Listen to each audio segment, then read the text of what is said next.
people just don't understand that your body is not sterile. Okay? It's filled with all kinds of bacteria and viruses and fungus.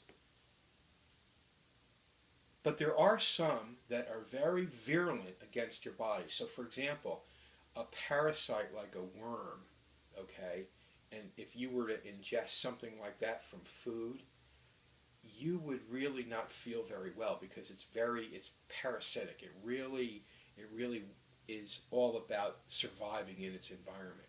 But bacteria and fungus and viruses, not so. They can be avirulent. They don't have to become, hostile to their environment the way worms can. Okay. So the thing that really bothers me a lot right now that's going on in the Lyme community is that there are doctors out there that are filling people with antibiotics as though they're trying to make their bodies sterile, okay, free from all kinds of bacteria. But we know that your body's got trillions, 100 trillion bacterial cells in your digestive tract that some doctors and some researchers are starting to say is actually like a sixth organ. So you've got all these organs, and perhaps this is like another organ that we have in our body, because they act together and they provide a certain synergy of nutrition and other things for our survival. So you have to consider them as being very important for our own life and our own existence. So what is this business about filling people with antibiotics in order to get rid of bacteria and make them sterile?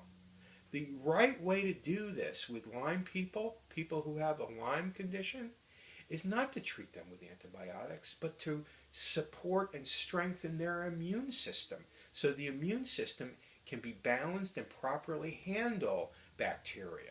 Okay? That's the way it's supposed to work.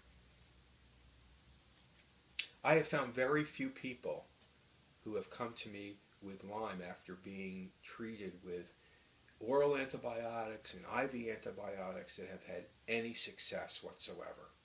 And once we get them off of that and we recalibrate their immune system and we work on their digestion so that it's functioning properly with the proper barrier, the proper digestive enzymes, the proper amount.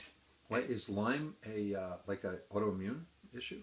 Like that's like IBS or psoriasis? It's like psoriasis. It's very interesting that you say that, because the symptoms of chronic Lyme disease look a lot like fibromyalgia, okay, which is considered to be an autoimmune condition.